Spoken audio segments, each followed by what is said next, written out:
අයිබෝන් සුබ දවසක් සියලුම ශ්‍රී ලාංකිකයන්ට ඉතාමත්ම ආදරයෙන් මතක් කරන්න ඕන කාරණාවක් තියෙනවා. කාරණාව තමයි ඔයාලා අපි හැමෝම අපේ රට බංකොලොත් වුණ වෙලාවේ බංකොලොත් කරපු වෙලාවේ අපි හැමෝම එකතු වෙලා පක්ෂ ભેදයකින් තොරව, ಜಾති ભેදයකින් තොරව, ආගම් ભેදයකින් තොරව අපි ශ්‍රී ලාංකිකයෝ වශයෙන් ඔක්කොම එකතු වුණා රාජපක්ෂ රෙජිමේට විරුද්ධව. කාටද? රාජපක්ෂලාට විරුද්ධව. එක පවුලක් විසින් රට බංකොලොත් කරලා ඒකට විරුද්ධව අපි හැමෝම එකතු වෙලා අරගලයක් කියලා එකක් ඇති කරලා ඒ අරගලයෙන් ඒ රාජපක්ෂ රෙජිමේ අපි පහ කෙරුවා. ශ්‍රී ලාංකිකයන් සියලු දෙනාට මේක ඇත්තටම කියනවා නම් ගෞරවය හිමි වෙන්න ඕන. හරි? රාජපක්ෂලා ආරක්ෂා කරපු රාජපක්ෂ රෙජිමේට හැර. හරි? විශේෂයෙන්ම මේ මොහොතේ ආරක්ෂක අංශ වලින් විශාල සහායක් ලැබුණා. එහෙම ඒ අරගලේ ජයග්‍රහණය කරලා ඒ අරගලයෙන් බලයට ආපු ආණ්ඩුවක් තමයි මේක. හරි? එතකොට අරගලයට හැමෝගෙම සහයෝගය ලැබුණා. කාට විරුද්ධවද? රට බංකොලොත් කරපු, රට විනාශ කරපු ඒ රාජපක්ෂලාට විරුද්ධව. එක පවුලක් විසින් තමයි අපේ රට කෑවේ. අපි නෙවෙයි කියනවා. අධිකරණයෙන් පවත් තහවුරු කරලා කියලා තියෙනවා. හරි? රාජපක්ෂලා 3 දෙනෙක් ඉන්නවා ඒ අධිකරණ තීන්දුවේ. එහෙම රාජපක්ෂලා පිටිපස්සේ නැවතත් රටේ මිනිසුන්ට යන්න පුළුවන්ද? එදා ඒ ජයග්‍රහණය කරලා ඒ මිනිස්සු සියලු දෙනා එකතු වෙලා අවශ්‍ය රජයක් ගත්තා. අරගෙන අද මේ රජය ඉදිරියට යනවා කියලා පැහැදිලි සාක්ෂි තියෙද්දි, ජාත්‍යන්තර වශයෙන් සාක්ෂි තියෙද්දි ඉදිරියට යනවා. රට බංකොලොත් භාවයේ මුදව ගත්තා. හැම ආයතනයක්ම ලාභ ලැබෙමින් යනකොට ඒක බලාගෙන ඉන්න බැරුව අර විනාශ ප්‍රේමදාස නැවත ගිහිල්ලා ජනතාව විසින් විනාශ කරලා එලවලා දාපු අර රාජපක්ෂලාට ඔක්සිජන් සපයනකොට පණ දෙනකොට අන්න දැන් විනාශ ප්‍රේමදාසට කෙලවෙලා. විනාශ ප්‍රේමදාසට කෙලම වෙලා. හරි? ඔයාලා දකින්න ඇති මේ වෙනකොට අපි පෙරේදත් මේ සම්බන්ධයෙන් වීඩියෝ එකක් කරා. ඒ තියර ඇත්තටම මේ වේදනාවට තමයි කතා කරේ. මොකද අපිත් හිටපු පක්ෂවව නිතරම සඳහන් කරන දෙයක් තමයි මුළු රටේ මේ බලයට පත් කරේ පොට්ටුවට UNPට ඡන්ද දීපු ඒ ප්‍රගතිශීලී මිනිස්සු, රටට ආදරේ මිනිස්සු තමයි මේ ආණ්ඩුව පත් කරගත්තේ කියන එක. ඉතින් විනාශ ප්‍රේමදාසට අද අත් වෙලා තියෙන ඉරණම දන්නවද? දැන් මූ ගියානේ දැන් අර රාජපක්ෂලා නිදොස් කොට නිර්දෝෂී කරන අර පොත් ප්‍රදර්ශනයේට පොතක් එලි දැක්වුවානේ. ගෙම්බම්පිල ඕකට ගියා. දැන් මේකට ඇත්තටම සජිත් ප්‍රේමදාසට යන්න බෑ. රෙද්දක් ඇඳගෙන යන්න බෑ. පියවි සිහියෙන් යන්න බෑ. නාඩි වැටෙනවා නම් යන්න බෑ. මොලයක් කියලා එකක් තියෙනවා නම් යන්න බෑ. මව් කිරි බීලා හැදිච්ච කෙනෙක් යන්නත් බෑ. හරි? නමුත් මේක ගියානේ. එතන ගිහිල්ලා මුළු ජාත්‍යන්තරයක් දැක්කා. මුළු රටක් දැක්කා. ඒ මීඩියා වල මේවා ගියා. දැන් අද ඒ කුණු හොදන්න මොනතරම් සජබයියෝ දඟලනවද? ඈ? ඒ වෙච්ච ලැජ්ජාව, ඒ වෙච්ච විනාශය හිතනවද දැන් මූ රාජපක්ෂලාට ඔතෙන්ද ගිහිල්ලා වාඩි වුණ එකෙන් මුට ඊළඟ පාර විපක්ෂ නායකකමවත් මුටයි ලැබෙයි කියලා? මොනතරම් ඡන්ද ප්‍රමාණයක් මුට නැති වුණාද? මොනතරම් විනාශයක් ඔය සජබේට වුණාද? ඒ කීර්ති නාමයක් තිබුණා නම් ඒකට මොනතරම් හානි වුණාද? මු හානි කරාද කියලා දැන් පැහැදිලි නේද? දැන් බලන්න එක ඉන්න ප්‍රබලයෝනේ. දැන් අපි දැක්ක ජගත් විතාන කියනවා මේක AI එකක් කියලා. නලින් බණ්ඩාර ජයමහා AI එකක්ලු. ඒ මිනිස්සුන්ට දැන් කරගන්න දෙයක් නැහැ. ඒ නලින් කියන කතාවේ නලින්ගේ මූණ පොඩ්ඩක් බලන්න. නලින් කියන කතාවේ පැහැදිලිවේ මූණේ මොනවද තියෙන්නේ කියලා බලන්න. නලින් කියන්නේ ඒක එයාට යන්න බෑ. සජිත් ප්‍රේමදාසට යන්න බෑ. කොහොමද යන්නේ? ඇත්ත. රෙදි ඇඳගෙන කොහොමද යන්නේ? විලි ලැජ්ජාව කියන එක නැති වෙන්න ඕන. විපක්ෂ නායකවරයා විතරයි එතනට සහභාගී නොවුනේ. AI නිර්මාණ වුණා ඉතින් ඒවා මේ දවස්වල හරි සුලභයිනේ. ඒ නිසා විපක්ෂ නායකවරයා එතනට සහභාගී වුණේ නැහැ.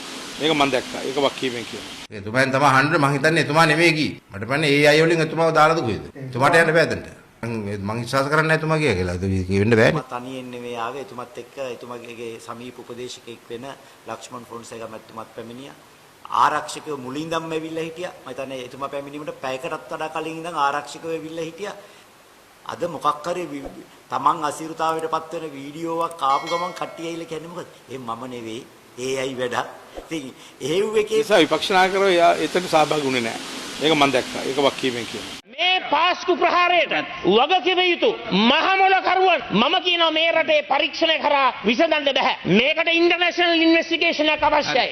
මේකට ජාත්‍යන්තර පරීක්ෂණයක් අවශ්‍යයි. මම කියනවා කාඩිනල් තුමාට අපහාස කරන්න එපයි කියලා. කතෝලික ප්‍රජාවට අපහාස කරන්න එපා. කතෝලික ඒ ආගමික නායකින්ට අපහාස කරන්න එපා. එයාගේ හදවතේ තියෙන වේදනාව මේගොල්ලන්ට වේදනාව තිබුණේ බලයට එන්න. මේගොල්ලෝ පාවිච්චි කරා පාස්කු ප්‍රහාරය ගැන කිඹුල් කඳුළු හැලුවා. මේ හැමදෙනාම ඔබතුමාත් ඇතුළුව වේදිකාවක් පාසා පාස්කු ප්‍රහාරය ගැන ඔබතුමා කතා කරන්නේ නැද්ද?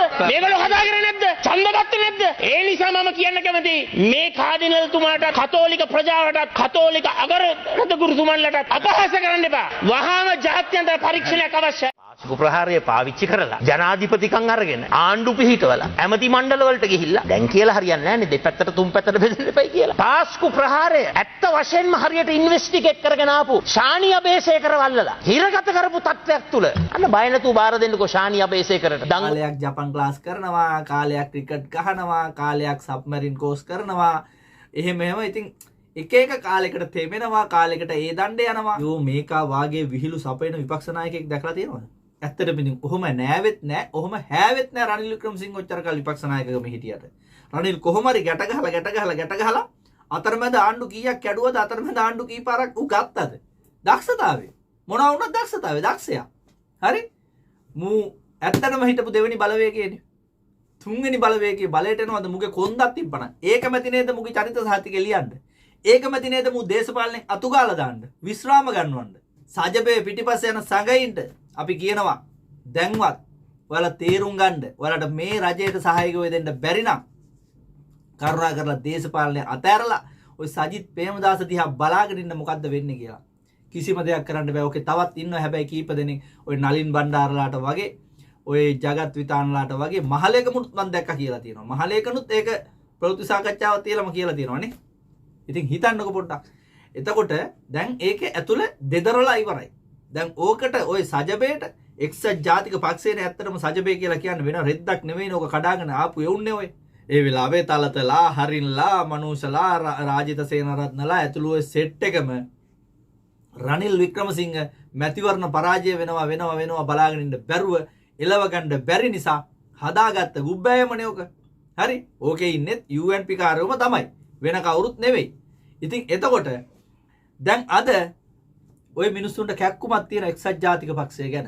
ඉතින් මේ මිනිස්සුන්ට බලාගෙන ඉන්න බෑ මේ සජිත් කරපු විලිලැජ්ජාගේ සහගත වැඩේ. සජිත් ඇවිල්ලා කාටවත් කන්ට්‍රෝල් නැහැ. කන්ට්‍රෝල් ජලනිට විතරයි. ජලනිගේ මං හිතන්නේ ඥාතියෙක් වෙන්නේ ඔය ලක්ෂ්මන් පොන්සේකා. එයා තමයි සම්පූර්ණ රිමෝට් එකේ අතේ තියාගෙන සජිත්ව මෙහෙවන්නේ. වෙන කවුරුත් නෙවෙයි. ඔය එකෙක්වත් ඔය පක්ෂේ තියෙන නිලතල ඔක්කොම නිලතල විතරයි. බලතල නැහැ. නිලතල විතරයි බලතල නැහැ. ඉතින් එහෙම පක්ෂයක් මෙහෙවන්නේ ජලනි සහ ඔය ලක්ෂ්මන්. හරිද? ඒක පැහැදිලිවම කියලා තියෙනවනේ. ඕකට ගියේ ලක්ෂ්මන් එක්ක. එතකොට ලක්ෂ්මන් කාගේ පිටිපස්සේද ඉන්නේ? ලක්ෂ්මන්ලාත් එක්ක ඩීල් දාන්නේ කවුරුවත් නෙවෙයි ටිරාන්නලස්ලා. එතකොට ටිරාන්නලස්ලාට මේ රජයේ ආරක්ෂාව පවා දීලා තියෙන්නේ අනුර කුමාර. අනුරගෙන් අපි අහනවා ටිරාන්නලස්ට මෙච්චර ආරක්ෂාවක් දීලා තියෙන දැන් ඌ ඇමතිද? එතකොට ඌ කවුද? ඒ කාලේ මැතිවරණ වලට ටිරාන්නලස් උදව් කරපුවාට අන්තෝසම්ද? එහෙමත් තියෙනවනේ. ධම්මික පෙරේරා, ටිරාන්නලස්ලා ලොකු ව්‍යාපාරිකයෝ. ඉතින් ඩඩ්ලි සිරිසේනලා පවා ඔය හැම දේශපාලන පක්ෂයකටම ඔය ව්‍යාපාරිකයෝ උදව් කරනවා. අපිව හොඳට දන්නවා. ස්නේහක් නැහැ. මොකද අනුරලා එලවලා තරම් ගේන්න කවුරුත් තාම අපේ රටේ බිහි වෙලා නැහැ. ඒ නිසා මේ යන මාර්ගයට අපි එකඟයි. හරි? අරුන් ගේන්න තරම් අපි මේ පක්ෂ විවේචනය කරන්නෙත් නැහැ, මේ ආණ්ඩුව විවේචනය කරන්නෙත් නැහැ. නමුත් අරව මතක් කරන්නේ අපි ඔය ටිරාන්නලස්ලාට එහෙම තවත් මේ ආණ්ඩුවේ රැකවරණය ආරක්ෂාව දෙන්නේ. මොකද ටිරාන්නලා කියන්නේ නම්බර එකේ යටිකුට්ටුකාරයෝ. නම්බර එකේ ආණ්ඩු පෙරලන්නෝ.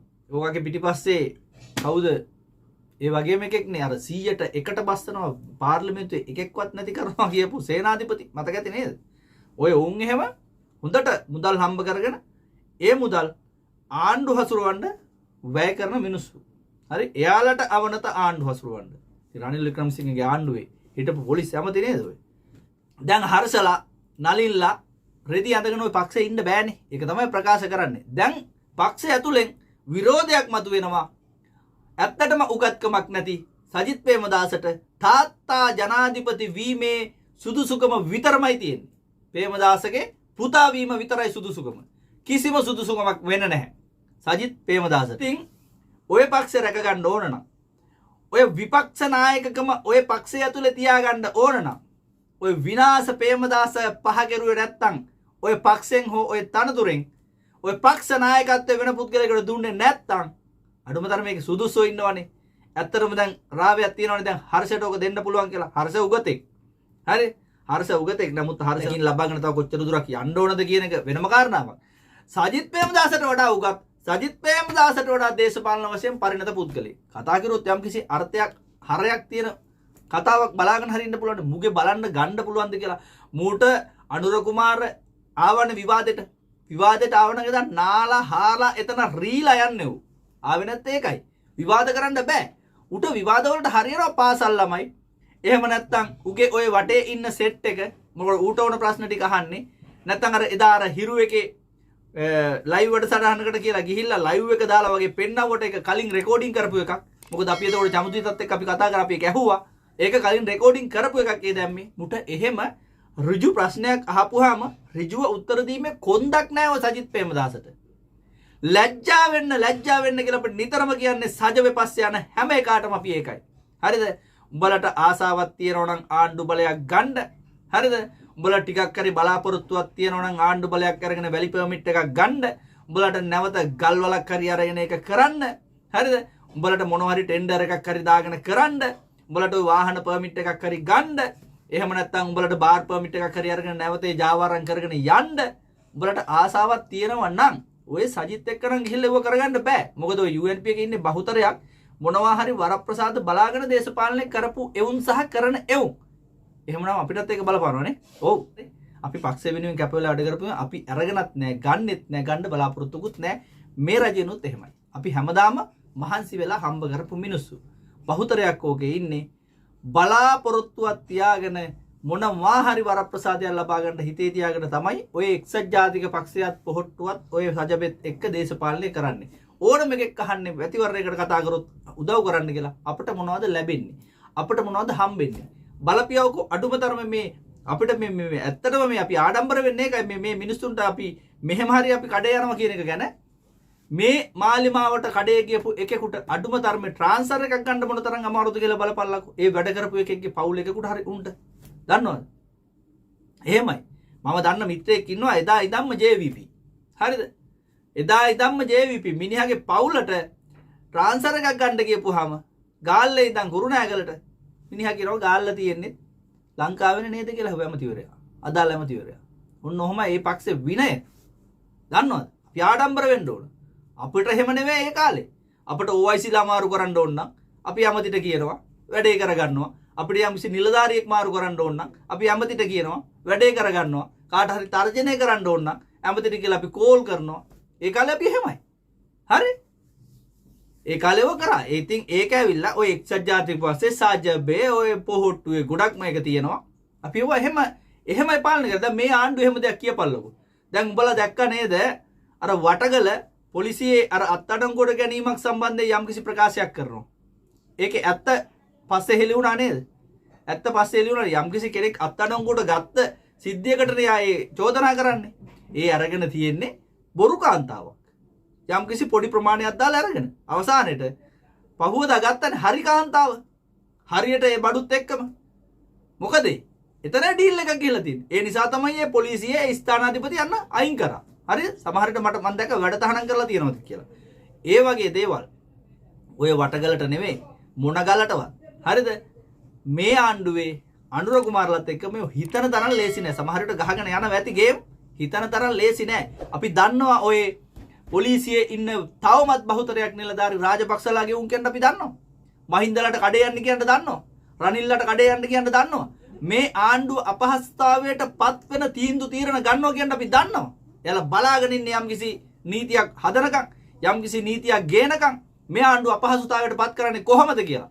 මතක ඇතිනේ අර බස් වල කෑලි ගලවන එකේදී නවත්තලා අර පාරේ මිනිස්සුන්ට ගොඩාක් අපහසුතාවයට පත් වෙන විදියට නේ ඒක ක්‍රියාත්මක කරේ නීතිය. ඒවා නීතිය ක්‍රියාත්මක කරන විදි දන්නේ නැත්නම් අපි කියලා දෙන්නම් උඹලට. දන්නවද? ඒතර මොකද්ද එතකොට? පොදු ජනතාව අපහසුතාවයට පත් වෙන විදියට පොලිසිය හැසිරෙනවා කියලා කියන්නේ එතකොට ඒක රජයට චෝදනාව යනවා. ඒකයි. එතකොට ඒ විදිහට තමයි මෙයාලා කරගෙන යන්නේ ඔය රාජපක්ෂලාගේ නිලධාරි බහුතරයක් එහෙමයි. රනිල්ලගේ නිලධාරි බහුතරයක් එහෙමයි. තවත් උන්ගේ උන් ඇතුලේ ඉන්නවා. බය වෙන්න එපා සර්. අපි ඉන්නවා සර්. සර්ලට අපි ඒ ගානට අපි හැන්ඩල් කරන අපි ඇතුලෙන් ගේම දෙන්න සර් කියන කට්ටිය තව ගොඩක් ඉන්නවා සර්. අපි දන්න ඔයාලා ගැන සර්. අපිත් ඔය හොඳට ආශ්‍රය කරපු ඔය පොලිසිය වල läගපු යවුන් සර්. හොඳට අපි දන්නවා ඒවා. හරි? කාගෙත් වගතුක අපි හොඳට දන්නවා අපි වගේ läගලා ආපු නිසා. හරිද? ඒ නිසා දේශපාලකයෝ පස්සේ යන එවුන් හොඳට අපි දන්නවා. ඔය ආරක්ෂක අංශවල මේ රටට ආදරය කරන, ජාතියට දරු පරම්පරාවට ආදරය කරන නිලධාරි බහුතරයක් ඉන්නවා. ඒ කට්ටිය තමයි ඔය අරගලයට සහයෝගය දුන්නේ. පුර කවුරු දාගෙන ඉන්න වෙලාවේ ඒ වෙලාවේ නිලධාරි මොනවද කිව්වේ? අපි මේ හිටියට කවන්නේ ඔයාලා අපිව තල්ලු කරගෙන යන්න. එහෙම කියපු නිලධාරි හිටියා. ඒ දවස්වල ඇස් වලට කඳුළු වෙනවා වයනකොට. මොකද ඒ මිනිස්සුත් ඒ විදිහට ඒ ආණ්ඩුවෙන් බැට කමින් හිටියේ ඒ වෙලාවේ. හරි? ඉතින් ඒ වගේ නිලධාරීන්ගේ ඒ කැපවීම නිසා තමයි වැඩිපුරම අරගලේ ජයග්‍රහණය කරගන්නත් පුළුවන් වුණේ. ඉතින් ඒ අරගලයෙන් මේ ලබාගත් ජයග්‍රහණ මේ හොරු ටික එලවන්න පුළුවන් වීමම තමයි අපේ රටේ ජනතාවගේ ජයග්‍රහණය. අපි ඒක රැක ගන්න ඕනේ නැද්ද? රැකගත යුතුයි. දිවි හිමියෙන් රැක ගන්න ඕන. දිවි හිමියෙන්. ඒ නිසා එහෙම රැකගත්ත ඒ ආණ්ඩුව ඒ බලය තමයි කුණු කොල්ලට ගිහිල්ලා ඔය සජිත් ප්‍රේමදාස කියන වසලයා සක්කිලියා බල්ලා ඔය ගිහිල්ලා රාජපක්ෂලාට අර පොලේ දාලා විකුරන්නේ බඩු. පොලේ ලාභයි කියලා විකුරන්නේ. ඒ ඡන්ද ටිකේ මිනිස්සුන්ගේ බලාපොරොත්තු ටික තමයි රාජපක්ෂලාට ඔය විකුණන්නේ. නොමිලේ දෙන්නේ. දන්නවද? විනාශයක් කරලා තියෙන පක්ෂෙට කනගාටුයි. අපි සතුටුයි. හරි? ඔය වගේ එකක් ඉන්න එක සම්බන්ධයෙන් අපි සතුටුයි. උතර රනිල් එහෙම හිටියානම් විනාශයක් වෙලා මෙලහට ලොකු ගේමක් ගහලා මූ තියාගෙන ඉන්නෙත් ඒකයි. දැන් නිතරම අපේ බිමල් රත්නායක සහෝදරයා පාර්ලිමේන්තුව කියන්නේ ඔයා අපිට ඉන්න ඕන. අපි ආරක්ෂා කරනවා. ඔයා යන්න හොඳ නැහැ කියලා. ඉතින් ඒක විනය රැකගෙන ඉන්න දැනගන්න ඕන නේ. ඉතින් අපි ආරක්ෂා කරනවා. දීර්ඝායුෂ ප්‍රාර්ථනා කරනවා. තනතුරටත් ප්‍රාර්ථනා කරනවා. හරිද? දුක නිසා තමයි හැබැයි ටිකක් ඔය කෑ ගහන්නේ. මොකද හිටපු පක්ෂනේ. ඒකයි. හරිද? හිටපු පක්ෂනේ. ඒ නිසා සජිත් උඹට මේ ආණ්ඩුවේ වරදක් තියනවද කියලාම කියපන්කෝ. මේ ආණ්ඩුවේ වරදක් තියනවද? තියෙනවා නම් ඒක පැහැදිලිව කියපන්කෝ. උඹලා මේ ආණ්ඩුව බොරු කිව්වා, පච කිව්වා, අර යකෝ ගත්තොත් උඹලා කියපු බොරු, උඹලා කියපු දේවල් අද උඹලගේ විහිම්ම එළියට පයින්නව නේද? උඹලා එදා පාස්කු ප්‍රහාරය සම්බන්ධයෙන් මහ බැංකු මංකොල්ලේ සම්බන්ධයෙන් කතා කරපු විදියවල් එහෙම ගැන පොඩ්ඩක් දැන් නැවත බලපල්ලකෝ. රාජපක්ෂලා සම්බන්ධයෙන් කතා කරපු විදියෙම නැවත බලපල්ලකෝ. කවුද බොරු කියලා තියන්නේ කියලා. යකෝ තොපි කියාපු බොරු අද මේ ආණ්ඩුව ඔප්පු කරමින් ඉන්නවා. මේ ආණ්ඩුව ආවොත් බලයට ආවොත් මොන තරම් දේවල් නැති වෙනවා කිව්වද? කිසිම දෙයක් නැති වුණාද? හැම දෙයක්ම තිබ්බට වඩා හොඳට ඇති වෙලා තියෙනවද? යකෝ දේශපාලනය කරපන්. නැවත රටේ මිනිස්සුන්ගේ හීන වලට පයින් ගහන්න එපා සක්කිලියෝ. හේතුව මොකද්ද හීන වලට පයින් ගහන්න එපා කියන්නේ? උඹට මෙහෙම කතා කරන්න අපි පොඩ්ඩක්වත් පසුතැවෙන්නේ නැහැ. ලැජ්ජාවක් ඇති වෙන්නේ නැහැ. මොකද උඹට ඒකත් හොඳ වැඩි. උඹ සක්කිලියෙකුටත් පල්ලෙහායි. හේතුව මොකද දන්නවද? මිනිස්සු එපා කියලා පයින් ගහලා පාර්ලිමේන්තුවේ മന്ത്രി ධූරයක්වත් දුන්නේ නැතුව පයින් ගහලා එළුවේ යකෝ රාජපක්ෂලා. දන්නවද? එහෙම එවුන්ට දෝ ගිහිල්ලා ඔය දෙන්නේ ඔක්සිජන්. ලැජ්ජාවයක්. හරිද? ලැජ්ජාවයක්. ඉතින් උඹ වගේ එකෙකුට උඹට මෙහෙම අපි කතා කරා කියලා කිසි ප්‍රශ්නයක් නැහැ. හරි? කිසිම ප්‍රශ්නයක් නැහැ. කොටින්ම කියනවා පාරක ඉන්න හිඟමන් යදින මිනිස්සෙකුට දෙන ගරුත්වයවත් උඹට දිය යුතු නැහැ කියලා හිතෙන්නේ උඹ වව කරනවා දකින්නකොට. හරි? උඹ වව කරනවා දකින්නකොට. ඔය ඔතන ගියේ උඹ බලපන්. ඒ ලේමතින් බලයටපත් වෙච්ච ඒ හොරු කණ්ඩායම වෙනුවෙන් ඔබ ගියේ.